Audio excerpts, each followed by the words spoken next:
I'm often asked, what surprised you about the book? And I said that I got to write it. I would have never imagined that. Not in my wildest dreams did I think, I don't even consider myself to be an author. And I'm often asked, why do you think so many people have read this? This thing's selling still about 1 million copies a month. And I think it's because spiritual emptiness is a universal disease. I think inside that at some point we put our heads down on the pillow and we go, there's got to be more to life than this. Get up in the morning, go to work, come home, watch TV, go to bed. Get up in the morning, go to work, come home, watch TV, go to bed. Go to parties on weekends. A lot of people say, I'm living. No, you're not living. That's just existing. Just existing. I really think that there's this inner desire. I do believe what Chris said. I believe that you're not an accident. Your parents may not have planned you, but I believe God did. I think they're accidental parents. There's no doubt about that. I don't think they're accidental kids. And I think you matter. I think you matter to God. I think you matter to history. I think you matter to this universe. And I think that the difference between what I call the survival level of living, the success level of living, and the significance level of living is, do you figure out what on earth am I here for? I meet a lot of people who are very smart and say, but why can't I figure out my problems? And I meet a lot of people who are very successful who say, why don't I feel more fulfilled? Why do I feel like a fake? Why do I feel like I've got to pretend that I'm more than I really am? I think that comes down to this issue of meaning, of significance, of purpose. I think it comes down to this issue of, why am I here? What am I here for? Where am I going? These are not religious issues. They're human issues. I wanted to tell Michael before he spoke that I really appreciate what he does because it makes my life work a whole lot easier. As a pastor, I do see a lot of kooks. And I have learned that there are kooks in every area of life.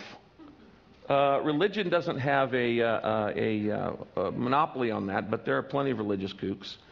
There are secular kooks, there are smart kooks, dumb kooks. There are people. A lady came up to me the other day and she had a white piece of paper. Michael, you'll like this one. And she said, what do you see in it? And I looked in and I said, well, I don't see anything. And she goes, well, I see Jesus, and started crying and left. I'm going, okay, fine. Good for you.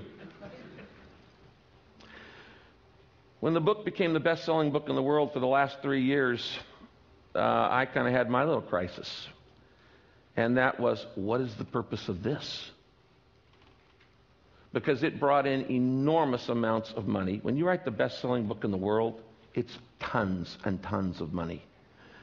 And it brought in a lot of attention, neither of which I wanted. When I started Saddleback Church, I was 25 years old. I started it with one other family. And in 1980. And I decided that I was never going to go on TV because I didn't want to be a celebrity. I didn't want to be a, quote, evangelist, televangelist. That's not my thing. And all of a sudden it brought a lot of money and a lot of attention. I don't think, now this is a worldview, and I will tell you, everybody's got a worldview. Everybody's betting their life on something. You're betting your life on something. You just better know why you're betting what you're betting on. So everybody's betting their life on something.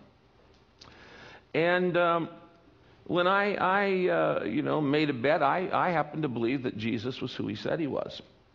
But everybody's got, and I believe in a pluralistic society, everybody's betting on something. And when I started the church, I had no plans to do what it's doing now. And then when I wrote this book, and all of a sudden it just took off. And I started saying, now what's the purpose of this? Because as I was starting to say, I don't think you're given money or fame for your own ego ever. I just don't believe that. And when you write a book that the first sentence of the book is, it's not about you, then when all of a sudden it becomes the best-selling book in history, you got to figure, well, I guess it's not about me. That's kind of a no-brainer.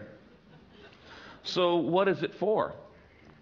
And I began to think about what I call the stewardship of affluence and the stewardship of influence.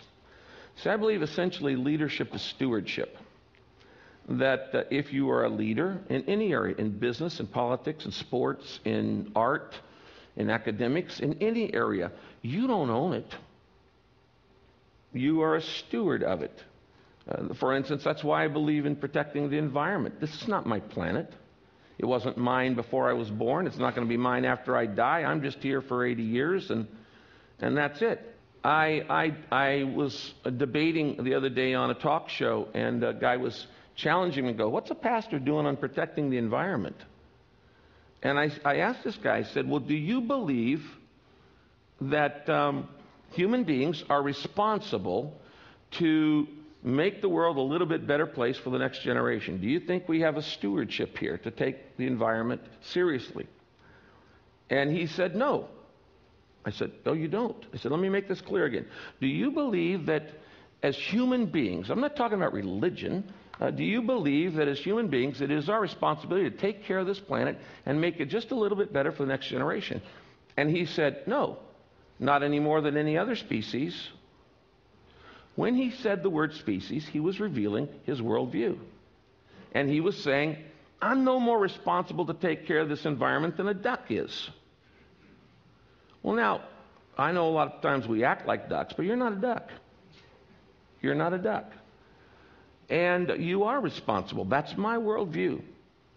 And so you need to understand what your world is, the worldview is. The problem is most people never really think it through. They never really codify it or qualify it or quantify it and say, this is what I believe and this is why I believe what I believe. I don't personally have enough faith to be an atheist. But you may. You may. Your worldview, though, does determine everything else in your life because it determines your decisions, it determines your relationships, it determines your level of confidence, it determines really everything in your life. What we believe, obviously, and you know this, determines our behavior, and our behavior determines what we become in life. So all of this money started pouring in, and all of this fame started pouring in, and I'm going, what do I do with this? My wife and I first made 5 decisions on what to do with the money. We said, first, we're not going to use it on ourselves. I didn't go out and buy a bigger house. I don't own a guest house. I still drive the same 4-year-old Ford that I've driven. We just said we're not going to use it on us. The second thing was I stopped taking a salary from the church that I pastor. Third thing is I added up all that the church had paid me over the last 25 years, and I gave it back. And I gave it back because I didn't want anybody thinking that I do what I do for money. I don't. In fact, personally, I've never met a priest or a pastor or a minister who does it for money. I know that's the stereotype. I've never met one of them. Believe me, there's a whole lot easier ways to make money. Pastors are like on 24 hours a day call. They're like doctors. I left late today. I'd hoped to be here yesterday because my father-in-law is in his last probably 48 hours before he dies of cancer. And I'm watching a guy who's lived his life. He's now in his mid-80s. And he's dying with peace. You know, the test of your worldview is not how you act in the good times. The test of your worldview is how you act at the funeral. And having been through literally hundreds, if not thousands of funerals, it makes a difference. It makes a difference what you believe. So we gave it all back to the back. And then we set up 3 foundations working on some of the major problems of the world: illiteracy, poverty, pandemic diseases, particularly HIV/AIDS. And set up these 3 foundations and put the money into that. The last thing we did is we became what I call reverse tithers. And that is when my wife and I got married 30 years ago, we started tithing. Now that's a principle in the Bible that says give